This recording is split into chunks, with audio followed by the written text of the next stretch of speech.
মাত্র 3 দিন যদি কেউ কলমি শাক খায় তাহলে 15টি ভয়ঙ্কর জটিল রোগ তার কখনোই হবে না।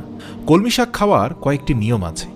1, আপনি নির্দিষ্ট রোগ দূর করতে ঔষধের মতোই রোগ সারাতে যেভাবে আপনাকে কলমি শাক খেতে হবে সেই নিয়মে কলমি শাক খেতে পারেন। দ্বিতীয় হলো, আপনি মজা করে সাধারণভাবে রান্না করে শাকটা খেতে পারেন, তবে রান্না করার ক্ষেত্রেও আপনাকে কিছু নিয়ম মানতেই হবে। কলমি শাকের সমস্ত গুণাগুণ বজায় থাকবে, বিশেষ করে অ্যান্টিঅক্সিডেন্টের কোনো রকম ক্ষতি হবে না।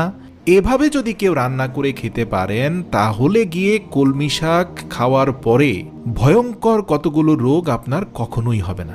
আজকের ভিডিওতে আমরা জেনে নেব যে কলমি শাকটা কোন উপায়ে রান্না করলে আপনার পরিপূর্ণ পুষ্টি থাকবে এবং এই শাক আপনার রোগ প্রতিরোধ ক্ষমতা বৃদ্ধি করবে এবং আপনাকে ভয়ঙ্কর রোগগুলোর হাত থেকে বাঁচাবে। সাথে আরও জানব কলমি শাক খাওয়ার কারণে